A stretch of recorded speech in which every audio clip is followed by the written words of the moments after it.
practical session. So for this, I will request Engineer Awais Safar. He will help me. He will run the model, okay, and we will discuss and we will answer the question which you will ask. Okay?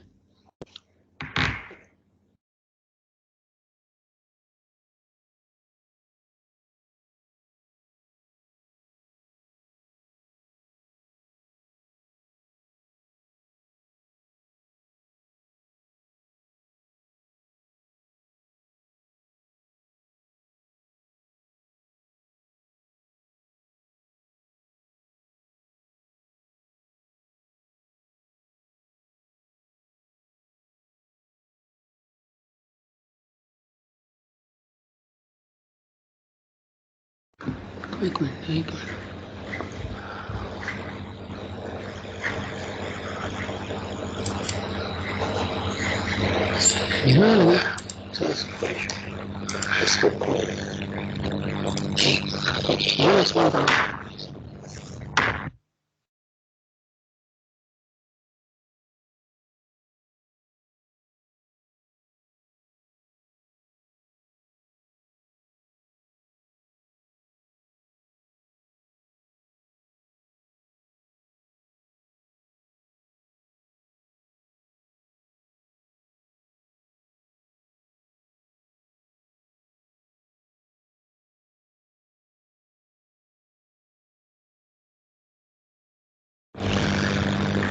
अच्छा जी, हम जो है cross model के practical example करते हैं। अच्छा, इसमें मैं एक चीज़ आपको बता दूं, बहुत सारे पार्टिसिपेंट जो है वो अवेयर हैं जो ऑलरेडी हाइड्रोलिक मॉडल उन्होंने रन किया होगा, तकरीबन कोई 16 के करीब थे। जो चीज़ बताने जा रहा हूँ ये अगर आप इसमें हेल्प में क्लिक करते हैं तो ये इसमें एक जो है ना user manual, 2D user manual, ये सारी डॉक्यूमेंटेशन जो है इसमें दी हुई है। एप्लीकेशन गाइड है, रेफरेंस गाइड है, तो डायरेक्टली आप यहाँ से जो है इसको डाउनलोड करके या ऑनलाइन जो है इससे हेल्प ले सकते हैं। और अबाउट हैकरास के बारे में जो मैंने अभी आपको कहा था कि ये कहाँ से डाउनलोड कर सकते हैं, ये वेबसाइट है उसकी www.hec.usace.rp.mil। इसको अगर हम क्लिक करते हैं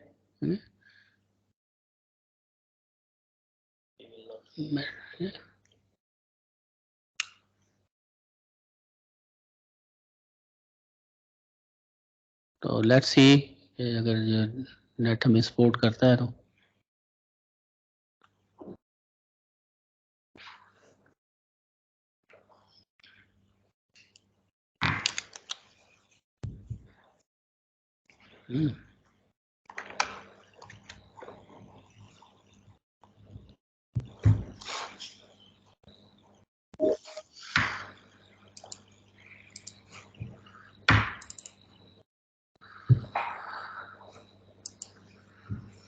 ये मेरे यूनिवर्सिटी ने बैन किया हुआ है।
जी, ये वेबसाइट है, इसको जस्ट अगर आप खोलते हैं, यस,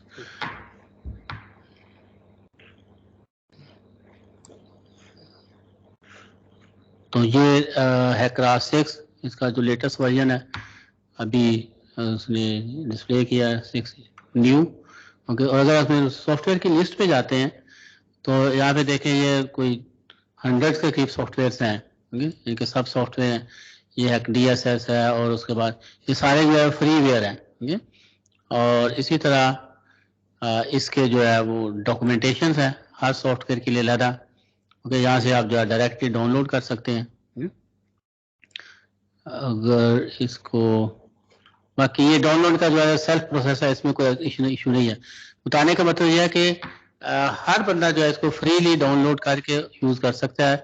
सिंपल ये है कि हमने इसको प्रॉपरली जो है वो अंडरस्टैंड करना है और प्रॉपर इसको डाटा देना है। तो इसमें बहुत सारे ये ट्रेनिंग मटेरियल भी है, वेबिनार भी पड़े हुए हैं इसमें, और इसके जो वीडियोज़ हैं वो भी काफ़ी हैं। लेकिन है रास 2D सेडिमेंट की अभी वीडियो इतनी ज़्यादा नहीं है, क्योंकि ये मेरे ख्याल है कि कुछ जनवरी में लॉन्च हुआ है, तो मे बी के with the passage of time जो है ये आ जाए। तो इसमें बहुत सारी जो है इसकी हेल्प्स में है, आप इसको डायरेक्ट जो है यहाँ से पढ़ सकते हैं। ओके, और ये रैस मैपर है, जो GS वाले लोग हैं उनके लिए तो नई चीज़ नहीं है, ओके। तो इसमें वो सारी वही कमांड्स हैं कि जिसमें आप जो है ना इसके वेलोसिटी देख सकते हैं, इसके प्रोफाइल बना सकते हैं, इसमें डैम को इसको एक्सपोर्ट कर सकते हैं, okay?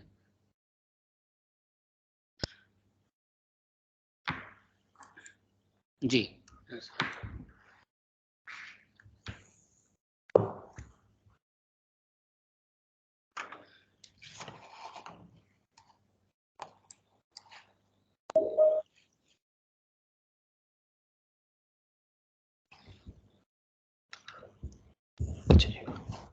अब हम अपना मॉड्यूल सेटअप करेंगे step by step. First is new project. आप कोई भी अपना एक फोल्डर जहाँ पे भी आप रखना चाहें उसे स्पेसिफाई कर सकते हैं, तो हमने अपने लिए किया हुआ है।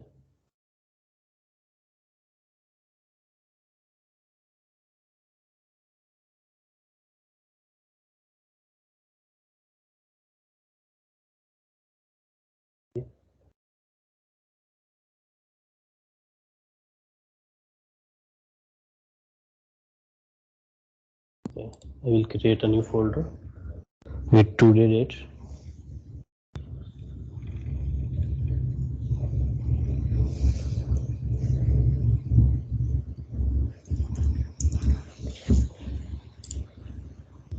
Okay.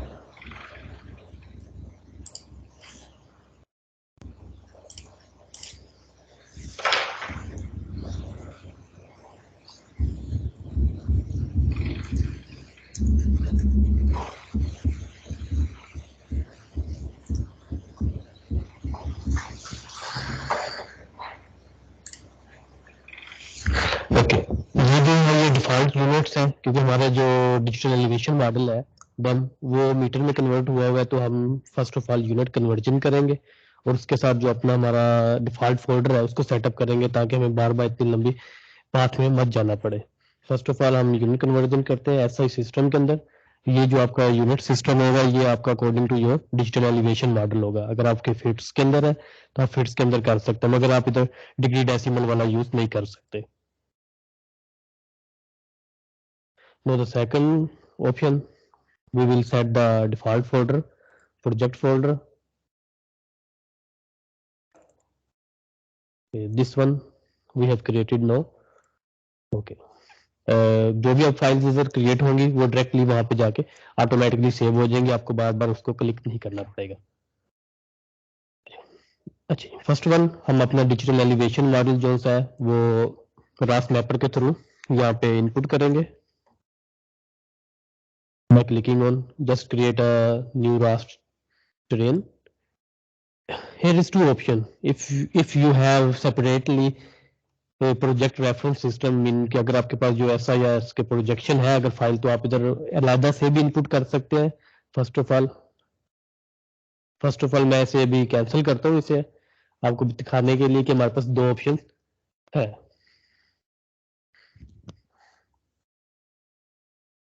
जैसे आप जाके सेट प्रोजेक्शन कर सकते हैं। ये जस्ट आपका यूनिट सिस्टम है कि कौन से यूनिट सिस्टम के अंदर आपका डिजिटल एलिवेशन मॉडल्स जो सा अवेलेबल है। जिस तरह हमारे पास डिफरेंट जोन है 42, 43, आप according to your area specify कर सकते हैं। क्योंकि मेरे पास ये अलग से फाइल नहीं है, आपके पास डिजिटल एलिवेशन मॉडल के साथ ये एसोसिएट होती है, तो हम डायरेक्टली वहां से ही उसे पिक करवा लेंगे। अब हम इधर जस्ट क्लिक करेंगे नो कि हमें सेपरेटली नहीं चाहिए। इधर उसने बता दिया special reference system projection is not specify for this project, but क्योंकि हमारे डिजिटल एलिवेशन मॉडल के साथ वो एसोसिएट है तो हम ऑटोमेटिकली वहां से उसे पिक कर लेंगे। ये हमारा डिजिटल एलिवेशन मॉडल है फॉर टुडे एक्सरसाइज। ये पूछ रहा है कि आपने इसके साथ जो प्रोजेक्शन के यूनिट है उसे यूज करना है। यस डेफिनेटली, क्योंकि हमने लादा से उसे सेटअप नहीं किया हुआ। ओके, और वो चला गया ऊपर, बता दिया कि प्रोजेक्शन यूनिट आपके ये है 43 नॉर्थ। और ये जो आपका सेल साइज है बेसिकली ये है आपका डिजिटल एलिवेशन मॉडल का सेल साइज जो कि 5 मीटर के ऊपर मुश्तमिल है।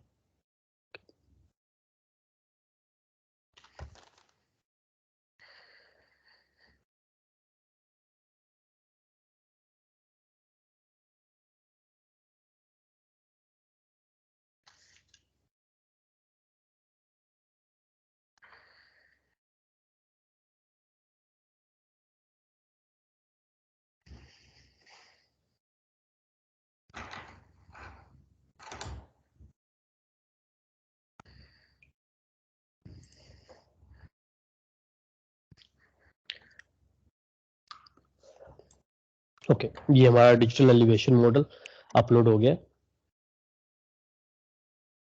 बाकी जो भी अब नेक्स्ट स्टेप, जैसे सर ने आपको बताया था कि हम ज्योमेट्री एडिट करेंगे, तो ये सारी चीजें ज्योमेट्री एडिटर में जाके होंगे। ये जो मॉडल है ये Marala to Qadirabad reach river Chenab जो ना उसका हमने डाउनलोड किया है।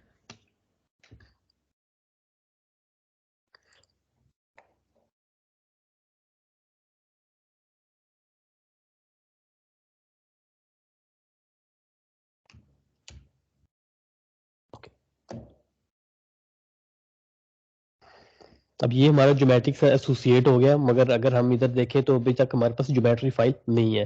तो ये डिफॉल्टली यहाँ पे आ गया। जैसे ही आप इसको ज्योमेट्री स्पेसिफाई करेंगे तो ये यहाँ से वैनिश हो जाएगा। ये आपको यहाँ पे नजर नहीं आएगा, आपको दोबारा जाके इसको एसोसिएट करवाना पड़ेगा। मगर हम पहले ज्योमेट्री जनरेट कर लेते हैं। अब आपके पास दो ऑप्शन है। मैं first one geometry new geometry बनाता हूँ।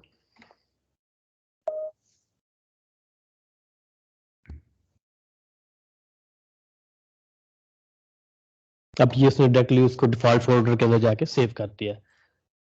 तो अब जब हमने ज्योमेट्री बनाया, क्योंकि हमारा मॉडल है 2D के लिए, तो हमें इधर मैश जनरेट करना पड़ेगा। सही, वो आप स्पेसिफाई करेंगे कि आप कितने एरिया के लिए करना चाहते हैं। अब जिस तरह ये ऊपर मराला है तो इसके नीचे ये खान की, अगर आप इसकी यहाँ से यहाँ तक रीच करना चाहते हैं, खान की से कादराबाद तक करना चाहते हैं, तो आपने उसको स्पेसिफाई करना है कि कितना आपका मैश रिक्वायर्ड है आपको अकॉर्डिंग टू योर रिक्वायरमेंट। हाँ जी, बस अगर अभी अभी प्रैक्टिस के लिए, क्योंकि हमने ऑलरेडी इसकी जो ज्योमेट्री मैश बनाया हुआ है तो हम उसे ही अपलोड करेंगे। मगर ये वे बताने के लिए कि ऐसे इधर डेवलप किया जाएगा, मैं आपको अभी एक टेम्परेरी सा बना के दिखा देता हूँ। ये है 2D फ्लो एरिया, ऊपर आपके पास ऑप्शन आ रही है 2D फ्लो एरिया की। अब ये बेसिकली आपके पास मैश बनाने के लिए है। आपका इसका ये है कि जिधर आप डबल क्लिक करेंगे ये एंड हो जाएगा। आपने उस वक्त इसे डबल क्लिक करना है जब आप अपना जो रिक्वायर्ड एरिया है उसे कवर कर लें अपने मैश के अंदर। अब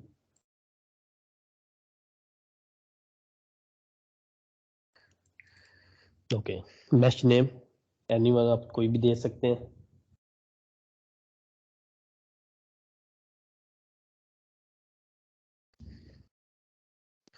okay, this is just a polygon. अभी तक ये मैश में कन्वर्ट नहीं हुआ, ये जस्ट एक बाउंड्री पॉलीगॉन है। To convert this in mesh we will go other option 2D flow area. अगर मेरे ये जो पॉइंटर है ये पॉइंट कर रहा है ऑन दी लेफ्ट बार, इधर जाके हम उसको स्पेसिफाई करेंगे कि हमारे जो मैश के सेल साइज है उसकी स्पेसिंग क्या होनी चाहिए। For the time being I will put it 100 by 100। You can specify according to your requirement. जी अभी ये जो मैश साइज का क्वेश्चन आया था कंप्यूटेशनल ग्रिड, तो यहाँ पे हमने इसको बताना है कि जो कंप्यूटेशनल ग्रिड है उसमें मैश साइज हमने क्या रखना है। तो इस पॉइंट पे आप इसको जो है वो 10 मीटर भी रख सकते हैं, 1 मीटर भी रख सकते हैं, लेकिन ये बात ज़हन में रखें कि जितना मैश साइज छोटा होगा उतने कंप्यूटेशनल पॉइंट्स आपके ज़्यादा होंगे। तो अभी प्रैक्टिस के लिए हम जो है 100 बाय 100 का रख रहे हैं ताकि मॉडल जो है विद इन मतलब जल्दी जो है विद इन 2 और 5 मिनट में जो है रन हो जाए।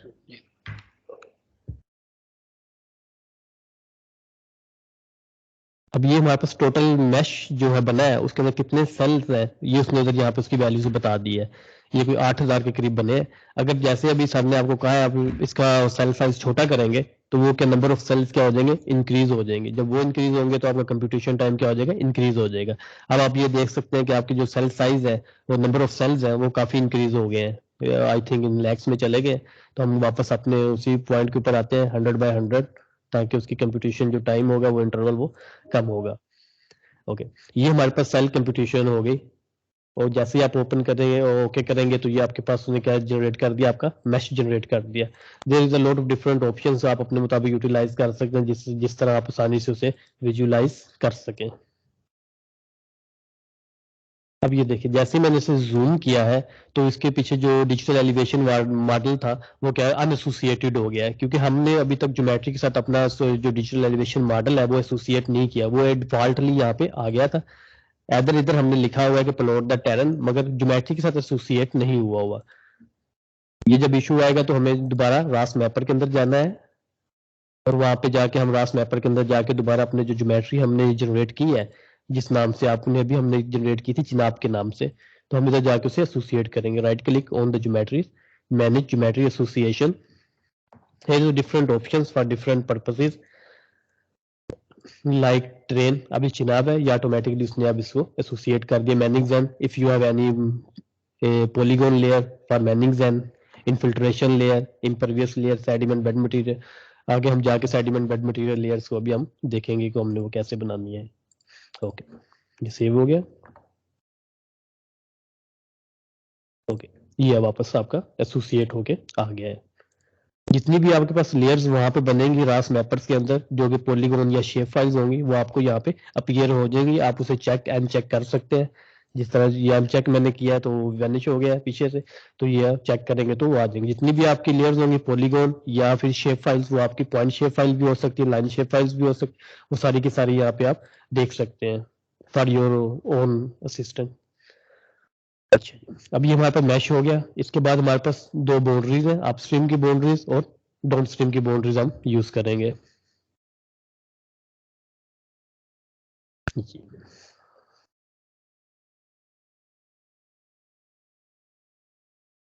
आप जूम इन जूम आउट कर सकते हैं माउस के साथ, मगर अगर आपने ये जो हैंड्स आपको शो हो रहा है होल्ड करने के लिए तो ये आपको शिफ्ट दबाना पड़ेगा, अदरवाइज वो इतनी जल्दी आपके पास काबू नहीं आएगा। ओके, हम एक्सटर्नल बाउंड्रीज दे रहे हैं इसके अपस्ट्रीम।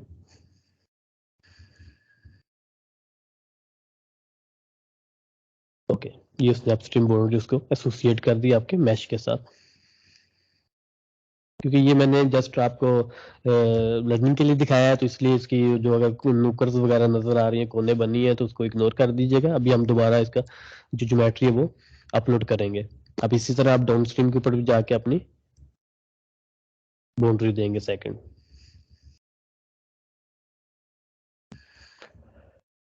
ओके, ये आपके पास क्या है, दोनों बाउंड्री स्पेसिफाई हो गई हैं। अब जिस तरह हमारे पास ये रिवर देखे हम नीचे आपको मेंटर होता हुआ नजर आ रहा है, अगर आपने इसकी बैंक्स को हाईलाइट करवाना है या उसकी कंप्यूटेशंस को आपने कहना स्पेसिफाई करना है कि और से थोड़ा सा टाइम टेकिंग करके इजीली वो करे, तो आप इसको यूज कर सकते हैं ब्रेक लाइंस को। आप ब्रेक लाइंस को जैसे ही इनकॉर्पोरेट करेंगे तो वो इस सेक्शन को उस सेक्शन से अलहदा कर देगा। जब वो कंप्यूटेशन यहाँ पे आएगी तो वो क्या करेगा, इसे अकॉर्डिंग टू योर रिक्वायरमेंट आप उसका सेल साइज वगैरह छोटा वगैरह बड़ा कर सकते हैं। अब ये हमारे पास इस वक्त राइट बैंक है, ये राइट। अभी तक ये जो आपके पास ब्रेक लाइंस है ये आपके मैश के अंदर क्या हुई है, इन्फोर्स नहीं हुई, जस्ट एज ए लाइन है, पॉली लाइन है। जब तक हम इसे मैश के साथ इन्फोर्स नहीं करेंगे ये उस वक्त तक रीडेबल नहीं होगी। तो हम इसको क्या करेंगे, enforce break line in 2D area. Okay, ये आप देख रहे हैं आपका ये जो सेल साइज है ये चेंज हो गया है, उनकी स्पेसिफिकेशन चेंज हो गई है। जब वो कंप्यूट करेगा आपका सिमुलेशन के टाइम, तो जब आपका इस सेल से इस सेल में कंप्यूट करेगा, क्योंकि हमने ये सेल साइज अगर डिफरेंट दिया तो उसके मुताबिक उसे कंप्यूट करेगा। लाइक अगर मैं इसको क्लिक करूं तो आप इधर देख सकते हैं ये edit break line spacing.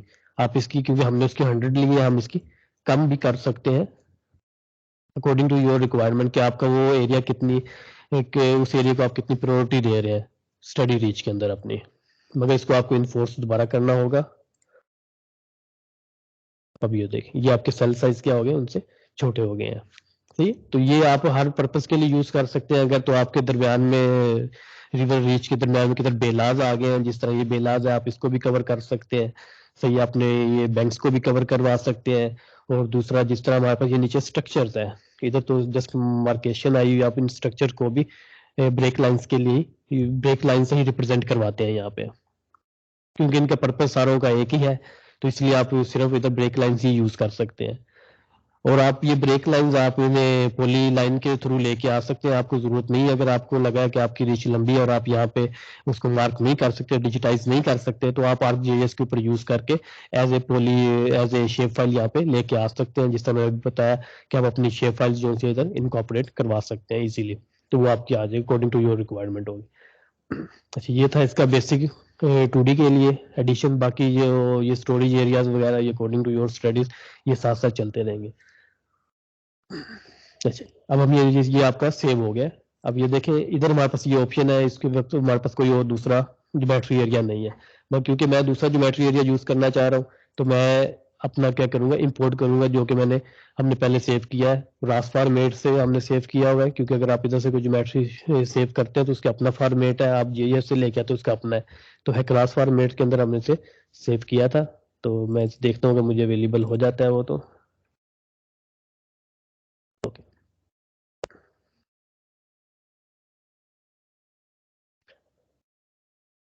Okay, अब ये हमारा एरिया था जो हमने अभी मैंने अपलोड किया है।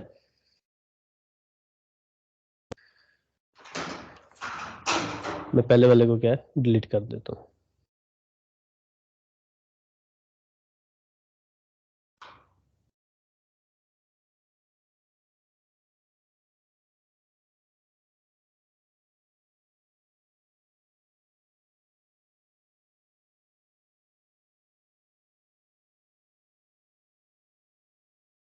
ओके, दोबारा ले आते हैं इसको।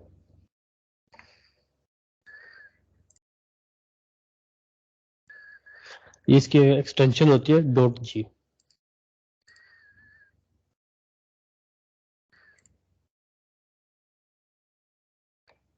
मुझे इसे आपको दोबारा सेव करना पड़ेगा।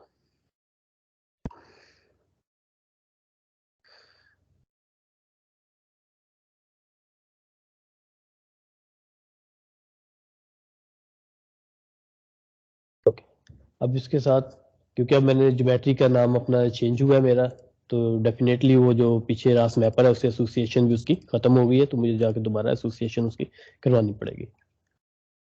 इधर मुझे अभी इस वक्त जरूरत नहीं है, क्योंकि मैंने अपना मैश लगा लिया है, बाउंड्रीज भी लगा ली है, मगर फिर भी हम इसे एसोसिएट करवाएंगे फॉर फर्दर यूज। ओके, यहाँ पे हमारे पास अपस्ट्रीम की बाउंड्री और डाउनस्ट्रीम की बाउंड्री दोनों स्पेसिफाई हुई है। सही है, अब नेक्स्ट जो स्टेप था जो सर ने बताया, वो हमें फ्लो डाटा हम इनपुट देंगे, क्योंकि ये अनस्टेडी फ्लो होगा। 2D हमेशा अनस्टेडी फ्लो होता है, ये स्टडी फ्लो के लिए यूज नहीं हो सकता। ये अपस्ट्रीम बाउंड्री है। अपस्ट्रीम के लिए हम फ्लो हाइड्रोग्राफ दे रहे हैं कि हमारे पास ऊपर से एक फ्लो हाइड्रोग्राफ आ रहा है, हम वो इसको इधर इनपुट देंगे। अभी मैं इसे फिलअप करता हूँ, और डाउनस्ट्रीम के ऊपर हम नॉर्मल डेप्थ देंगे। ओके,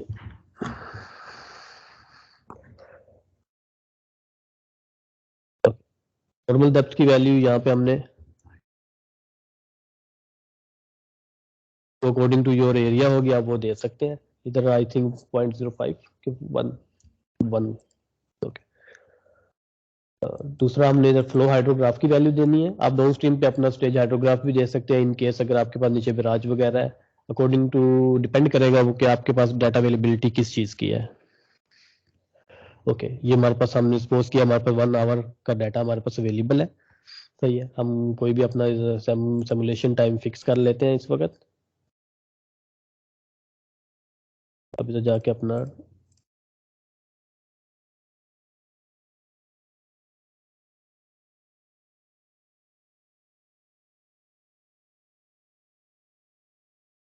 ओके, हम जैसे 16 जनवरी according to your data requirement आप इधर वो सारी चीज़ें कर सकते हैं। ये अब कब से स्टार्ट हो रहा है? 000। ओके, अब ये हमारे पास एक ऑटोग्राफ में देना है यहाँ पे। सही है, अभी मेरे पास जो वैल्यूज मुझे अपीयर हो रही है अलहदा से, तो वो मैं तो दे देता हूँ क्योंकि फाइल इसकी अवेलेबल नहीं है। आप इसको एक्सेल से कॉपी करके लेके आ सकते हैं, कोई ऐसा इश्यू नहीं है।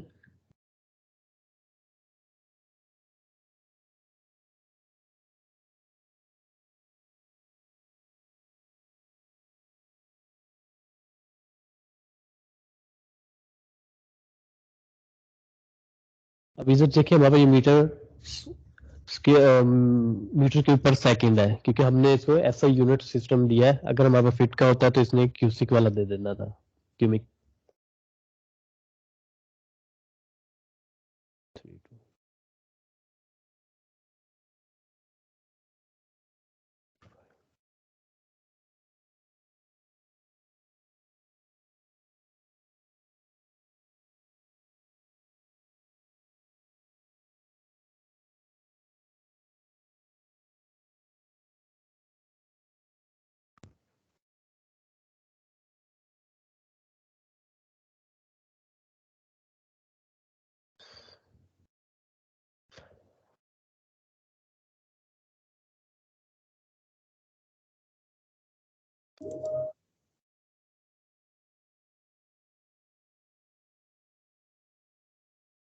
ओके, ये हमारे पास एनर्जी ग्रिड लाइन की वैल्यूज है according to text and reference. वो कहते हैं इसके मिनिमम वैल्यूज रखनी चाहिए, जितनी भी आप रख लें।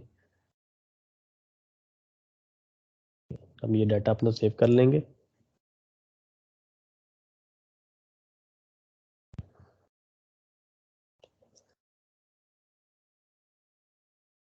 ओके, हमारे पास ये हो गया। आप इसे अभी भी रन करके देख सकते हैं कि आपके मॉडल के अंदर कोई प्रॉब्लम्स वगैरह तो नहीं है अनस्टडी के लिए। हम इसको हल्का सा अनस्टडी के लिए फ्लो करके देख लेते हैं कि बाकी चीज़ें ओके हो गई हैं। उसके बाद हम सेडिमेंट का डाटा इसके अंदर इनपुट करेंगे। अपनी प्लान बना लें।